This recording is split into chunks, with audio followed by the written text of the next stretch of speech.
Before I show you this image, there is something you should know. It was made with AI. Now look at it. The sentence arrived first. It contained no review, no score, no accusation. And still, it may have changed who you expected to meet. In 2025, researchers showed 127 people 50 pairs of images. One in each pair was a human artwork. The other had been generated with DALL-E 2 in a similar style. The participants were not told which was which. They preferred the generated images more often. A separate research program ran 6 experiments with almost 3,000 participants. There, works attributed to AI were generally valued less.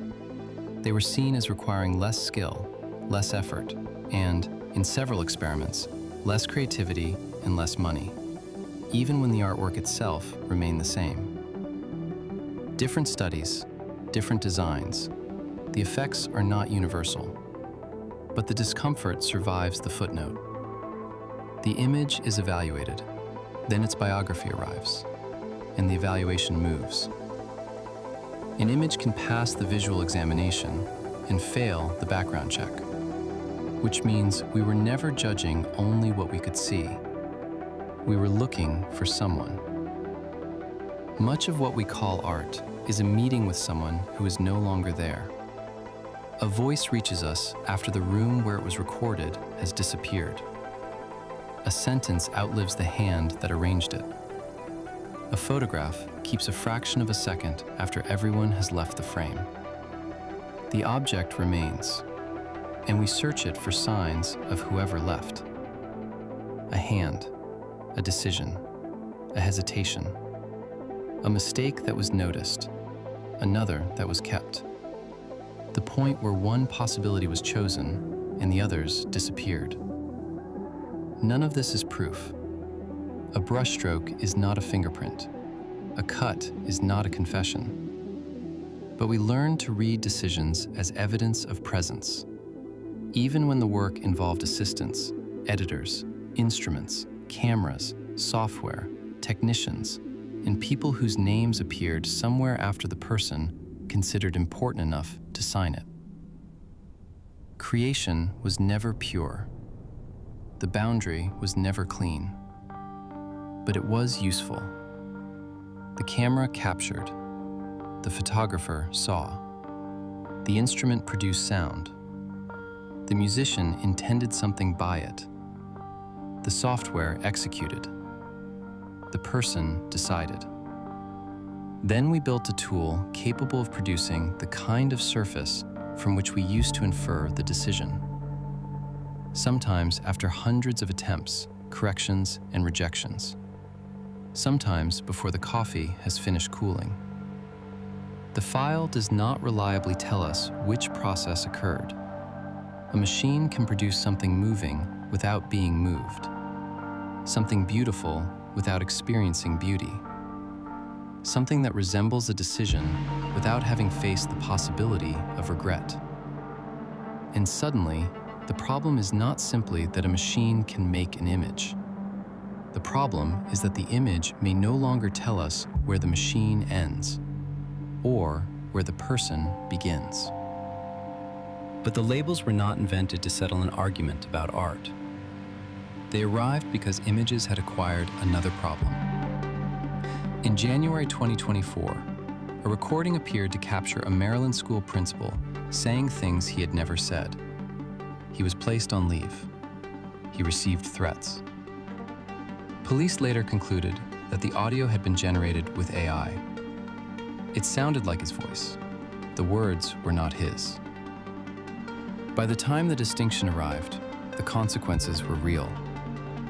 In that world, provenance is not an aesthetic opinion. It is public infrastructure.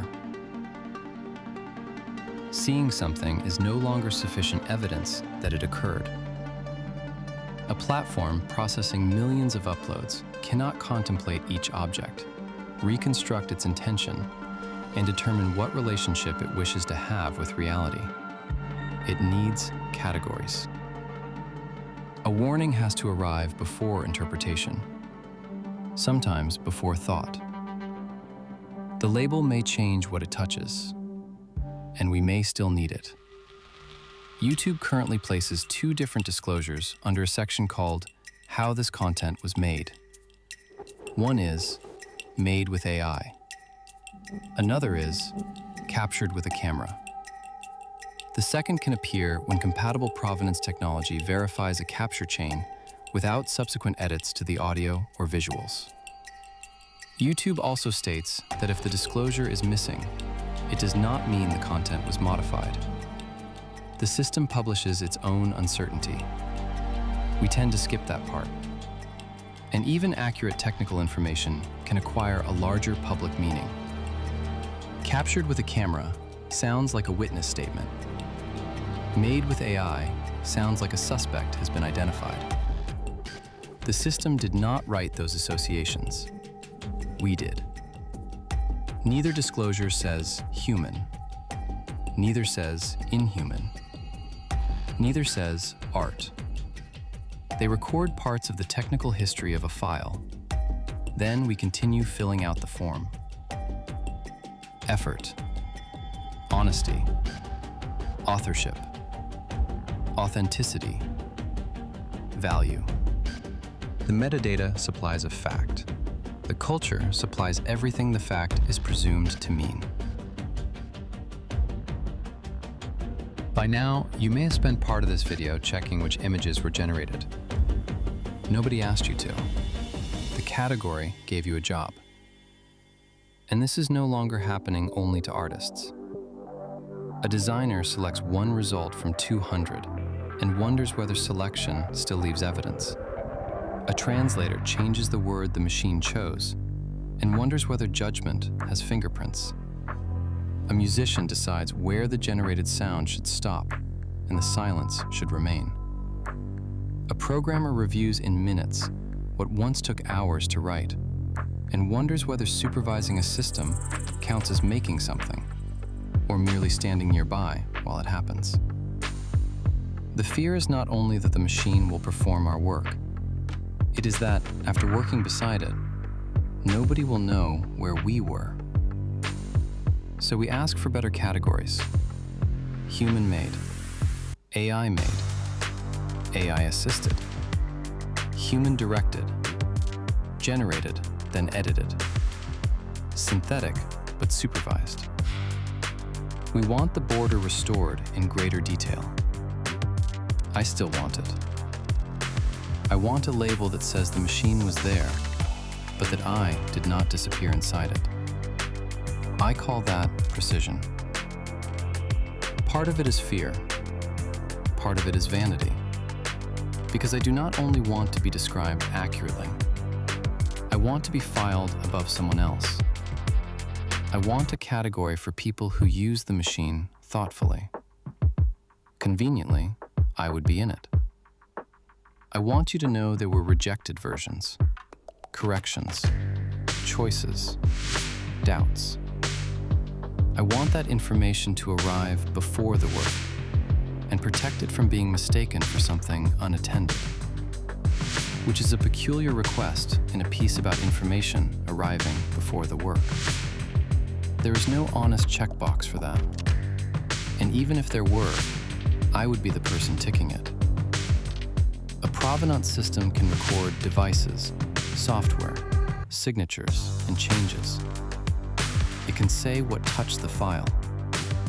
There is no checkbox for attention, no secure metadata for doubt, no field for whether someone noticed that one result was wrong and another was worse, no cryptographic proof that anyone cared. Not because the system is broken, because human presence is not a property stored inside a file. I could list the hours, the revisions, and the things discarded. That would prove there were hours, revisions, and things discarded. Difficulty cannot certify presence. Ease cannot certify its absence. And I still want the label, not because it can answer the question, because I am afraid that, without it, the question will be answered for me. Which brings us back to the image.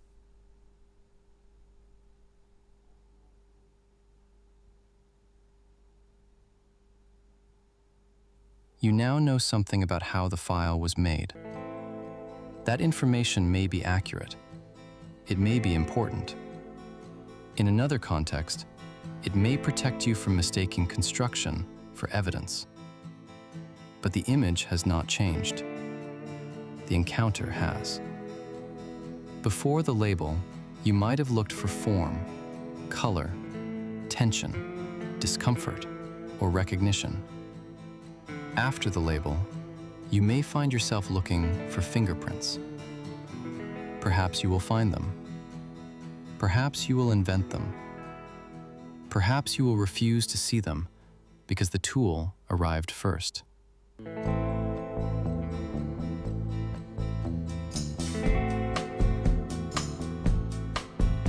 Caminando me canta el sensontle, voy sanando un poco mi dolor.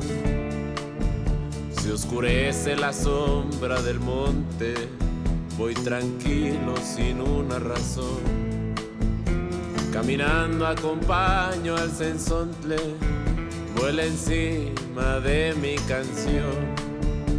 Caminando me canso en el monte.